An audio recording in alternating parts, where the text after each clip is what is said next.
गांव का गरीब किसान मोतीलाल अपनी पत्नी सरोजनी और 3 बच्चों के साथ एक टूटी फूटी झोपड़ी में रहता था। ठंड ने गांव में तबाही मचा रखी थी। हर ओर भूख और सर्दी से बेहाल लोग मदद की आस में जमींदार के पास जाते, लेकिन हर बार उन्हें निराशा ही मिलती। ठंड का प्रकोप लगातार बढ़ रहा था। मोतीलाल अपनी झोपड़ी में बैठा हुआ था। तभी उसकी पत्नी सरोजनी कहती है, ये जी, क्या इस बार भी हम ऐसे ही ठंड में मरने का इंतजार करेंगे? जमींदार के गोदाम में लकड़ियां भरी पड़ी हैं, क्यों नहीं उनसे मदद मांगते? सरोजनी, तुम नहीं जानती, जमींदार गरीबों को तुच्छ समझता है। वह हमारी मदद कभी नहीं करेगा।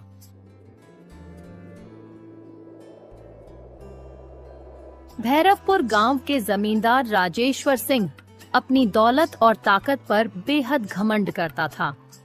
उसका बड़ा सा गोदाम लकड़ियों, अनाज और ठंड से बचने के सामान से भरा पड़ा था, लेकिन वह गरीबों की मदद करने के बजाय उन्हें अपनी शक्ति का एहसास दिलाने में ज्यादा रुचि रखता था। हर साल ठंड के मौसम में गांव के लोग जमींदार के पास मदद की आस लेकर आते। वे जानते थे कि उसकी संपत्ति से उन्हें थोड़ी सी सहायता मिल जाए तो उनकी जान बच सकती है, लेकिन जमींदार के रवैये से वे हमेशा निराश लौटते। जमींदार के गोदाम के बाहर बड़े बड़े पहरेदार खड़े रहते। जब भी कोई गरीब आदमी मदद मांगने आता तो सबसे पहले वे उसे डांटकर भगा देते। अगर कोई जिद करता तो उसे जमींदार के सामने पेश किया जाता। गांव की एक विधवा कमला अपने बच्चों के लिए अनाज मांगने गई। ठंड की वजह से उसका छोटा बेटा बुरी तरह बीमार था। जमींदार साहब, भगवान के नाम पर थोड़ा अनाज दे दीजिए, मेरे बच्चे भूख से मर रहे हैं। तुम्हारे बच्चे मरते हैं तो मुझे क्या, मेहनत मजदूरी करके खाना खाओ। साहब, इस ठंड में काम कैसे करूं? मेरी छोटी सी झोपड़ी में आग जलाने को लकड़ी भी नहीं है। अगर लकड़ी चाहिए तो मेरे खेतों में तुम्हें काम करना होगा। कमला चुपचाप आंसू बहाते हुए लौट गई। उसके बच्चे भूख और ठंड के मारे मर गए, लेकिन जमींदार का दिल नहीं पसीजा। एक और किसान हरि ने साहूकार से कर्ज लेकर जमींदार के खेत में काम किया था। ठंड की वजह से उसकी फसल खराब हो गई और वह कर्ज नहीं चुका पाया। साहब, मेरे पास केवल वही जमीन है। अगर वह भी ले लोगे तो मैं अपने बच्चों को कहां लेकर जाऊंगा? मुझे परवाह नहीं। अगर पैसे नहीं दिए तो मैं तुम्हें और तुम्हारे परिवार को गांव से बाहर फेंक दूंगा। जमींदार की निर्दयता यहीं तक सीमित नहीं थी। उसके गोदाम में इतनी लकड़ी थी कि वह पूरे गांव को ठंड से बचा सकता था, लेकिन वह गरीबों की मदद करने के बजाय ठंड में उनका मजाक उड़ाता।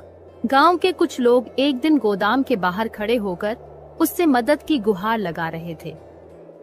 जमींदार साहब, ठंड में हमारे पास आग जलाने के लिए लकड़ी नहीं है। कृपा करके कुछ लकड़ी दे दीजिए। तुम लोग हर साल ठंड में रोने आते हो। क्या तुम्हें नहीं पता कि ठंड में खुद को कैसे बचाना चाहिए? साहब, हमारे पास कुछ भी नहीं है। आप ही हमारी मदद कर सकते हैं। अगर लकड़ी चाहिए तो पहले मेरे गोदाम के बाहर बर्फ साफ करो, उसके बाद में कुछ मिलेगा। गांव वाले ठंड से कांपते हुए जमींदार की बात मानने को मजबूर थे, लेकिन जब उन्होंने बर्फ साफ कर तो जमींदार ने उन्हें लकड़ी देने से मना कर दिया। अब ठंड का कहर और भी ज्यादा बढ़ने लगा। ठंडी हवाएं शरीर को चीर देने वाली थीं और सूरज जैसे बादलों में कहीं छिप गया था। हर साल ठंड गांव के गरीब लोगों के लिए एक बड़ी मुसीबत बनती थी, लेकिन इस बार यह मुसीबत मौत का कारण बन रही थी। गांव के अधिकतर लोग गरीब थे और टूटी फूटी झोपड़ियों में रहते थे। उनकी झोपड़ियों में न दरवाजे सही थे और न ही खिड़कियां। ठंडी हवा बेधड़क अंदर घुसती और उनके शरीर को सुन्न कर देती। मोतीलाल, उसकी पत्नी सरोजनी और उनके 3 छोटे छोटे बच्चे दिन रात ठंड से कांपते रहते। झोपड़ी में न तो पर्याप्त लकड़ियां थीं और न ही कोई गर्म कपड़े। बच्चों को सर्दी की वजह से लगातार खांसी और बुखार था। ये जी, यह ठंड हमें मार डालेगी। अगर आग जलाने के लिए लकड़ी नहीं मिली तो हम सब इस झोपड़ी में ही मर जाएंगे। मैं क्या कर सकता हूँ सरोजनी? जंगल से लकड़ी लेने जाऊं तो ठंड में हाथ पैर काम नहीं करते और जमींदार से मदद मांगने का तो कोई फायदा ही नहीं। गांव के खेत बर्फ से ढक गए थे। ठंड ने फसलों को नष्ट कर दिया था। जिन गरीबों के पास 1-2 गायें और भैंसें थीं, वे भी उन्हें बचाने में नाकाम हो रहे थे। ठंड से पशु बीमार पड़ रहे थे और चारा भी खत्म हो चुका था। इधर गांव में मोतीलाल का पड़ोसी हरि भी बहुत ही गरीब और नेकदिल व्यक्ति था। हरि, जो गांव का एक ईमानदार किसान था, अपनी गाय को बचाने के लिए जमींदार से चारा मांगने गया। साहब, मेरी गाय मरने वाली है। अगर वह मर गई तो मेरे बच्चों का पेट कैसे भरेगा? कृपा करके थोड़ा चारा दे दीजिए। हरी, तुम्हारी गाय मेरी जिम्मेदारी नहीं है। अगर चारा चाहिए तो मेरी जमीन पर काम करो। हरि की गाय अगले ही दिन ठंड और भूख से मर गई। ठंड के कारण गांव में बीमारियां फैलने लगीं। छोटे बच्चे और बूढ़े लोग ठंड की वजह से बुखार और निमोनिया जैसी बीमारियों से जूझ रहे थे। गांव में न तो कोई डॉक्टर था और न ही कोई दवा उपलब्ध थी। कमला, जो गांव की एक विधवा थी, उसका 5 साल का बेटा मोहन ठंड और भूख से कमजोर हो गया। मेरा बच्चा ठंड से मर जाएगा। हे भगवान, कोई है जो मेरी मदद करे। मोहन की हालत बिगड़ती गई और वह एक दिन ठंड और बीमारी का शिकार हो गया।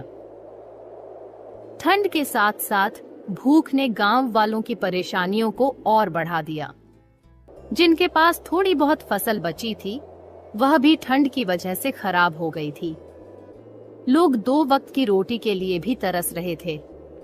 गांव के कुछ लोग ठंड और भूख से बेहाल होकर एक दूसरे की मदद करने की कोशिश कर रहे थे। लेकिन जब किसी के पास खुद के लिए ही कुछ न हो, तो वह दूसरों की कितनी मदद कर सकता है? क्या तुम्हारे पास थोड़ी लकड़ी है? मेरे बच्चे ठंड से कांप रहे हैं। मेरे पास खुद के लिए कुछ नहीं है। हम सब एक ही मुश्किल में हैं। ठंड ने धीरे धीरे गांव के कई लोगों की जान ले ली। बच्चों और बूढ़ों की संख्या सबसे ज्यादा थी। हर सुबह गांव में किसी न किसी के मरने की खबर आती। ये जी, यह ठंड हमारे बच्चों को भी ले जाएगी। हमें कुछ करना होगा। सरोजनी, ठंड का कहर हम गरीबों के लिए अभिशाप है। जमींदार के पास सब कुछ होते हुए भी वह हमारी मदद नहीं करेगा। गांव में ठंड का कहर बढ़ने के बाद जहां एक तरफ जमींदार राजेश्वर सिंह की हवेली में हर सुख सुविधा थी, वहीं गांव के गरीब किसान ठंड और भूख से जूझ रहे थे। जमींदार ने गरीबों के दुखों को नजरअंदाज करते हुए अपनी शेखी बघारी थी और इसने गांव वालों के दिलों में क्रोध और नफरत भर दी थी।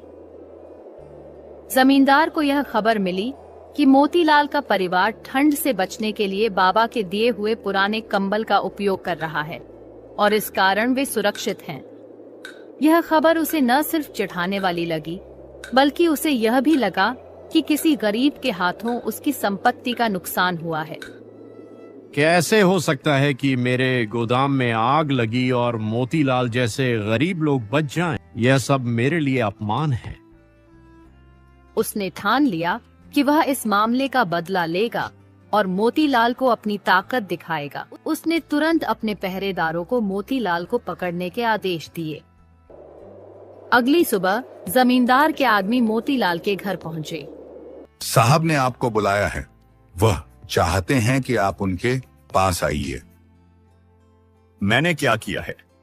मैं तो बस अपने परिवार को बचाने की कोशिश कर रहा था। क्या किया है यह तुमसे पूछा जाएगा। साहब का आदेश है और तुम्हें बिना किसी सवाल के जाना होगा। मोतीलाल डरते डरते जमींदार की हवेली में पहुंचा। जमींदार राजेश्वर सिंह, जो अपनी गद्दी पर बैठा था, घमंड से भरा हुआ था। तुमने मेरी संपत्ति को नुकसान पहुंचाया है। तुम्हारे कारण मेरे गोदाम में आग लगी और मैं इस अपमान को सहन नहीं कर सकता। साहब, मैं ऐसा कुछ नहीं जानता। मुझे यह पता नहीं था कि आग कैसे लगी। हम तो बस अपनी जान बचाने के लिए एक रास्ता ढूंढ रहे थे। तुम छोटे लोग सिर्फ झूठ बोल सकते हो। तुम्हारे जैसी जाति के लोग ऐसे ही बातों से बचने की कोशिश करते हैं। अगर तुमने सच नहीं बताया तो मैं तुम्हारे पूरे परिवार को ठंड में मरने के लिए छोड़ दूंगा। मोतीलाल डर से कांपते हुए और माफी मांगते हुए जवाब दिया, लेकिन जमींदार का घमंड उसे बिल्कुल भी नहीं पिघला पाया। जमींदार ने उसे धमकी दी कि अगर उसने सच्चाई नहीं बताई तो उसका परिवार ठंड में मर जाएगा। मोतीलाल ने सोचा कि अगर वह सच बोलता है तो शायद जमींदार उसे समझे, लेकिन यह डर था कि अगर उसने बाबा का नाम लिया तो जमींदार उसे पागल समझेगा। लेकिन फिर भी उसने हिम्मत जुटाई और सच्चाई का सामना किया। साहब, मुझे नहीं पता कि गोदाम में आग कैसे लगी, लेकिन एक बूढ़ा आदमी बाबा हमारे पास आया था और उसने हमें एक पुराना कंबल दिया था। वह कह रहा था कि अगर हम अपनी कमजोरी का सामना करेंगे तो ठंड से बच सकते हैं। तुमने क्या कहा? एक बाबा का नाम लिया? तुम पर तो मैं हंसी भी कर सकता हूं। क्या तुम सच में समझते हो कि कोई बाबा तुम्हारी मदद करने आएगा? ये सब तुम्हारा पागलपन है। मैं क्या जानता हूं साहब, लेकिन बाबा की बातें सच निकली। मेरे परिवार को ठंड से बचने का मौका मिला। जमींदार ने मोतीलाल के बयान को झूठा समझते हुए एक कठोर कदम उठाने का निश्चय किया। वह यह मानने को तैयार नहीं था कि एक गरीब आदमी और एक बाबा उसकी संपत्ति में आग लगाने का कारण हो सकते थे। वह सोचने लगा कि उसे मोतीलाल और बाबा को सजा देनी होगी। जमींदार ने रात को अपने कुछ गुंडों को साथ लेकर जंगल में जाने का आदेश दिया। उसका इरादा बाबा को ढूंढने का था। जमींदार ने जंगल में बाबा को ढूंढ निकाला। जब उसने बाबा से आग लगाने का कारण पूछा तो बाबा ने उसे उपदेश दिया। तुम्हारे घमंड का अंत नजदीक है। तुम गरीबों के दुखों से बेखबर हो और यही तुम्हारे विनाश का कारण बनेगा। ठंड से बचना चाहते हो तो गरीबों की मदद करो, उनका शोषण नहीं। मैं किसी की मदद नहीं करता। मुझे ठंड से डर नहीं लगता। बाबा ने उसे गंभीरता से चेतावनी दी और फिर श्राप दिया। तुम्हारा घमंड तुम्हें खा जाएगा। अब तुम ठंड से नहीं बच पाओगे। अगले दिन सुबह की धुंध में गांव के वातावरण में अजीब सी खामोशी छाई हुई थी, जैसे पूरा गांव ठंड से बेहाल था।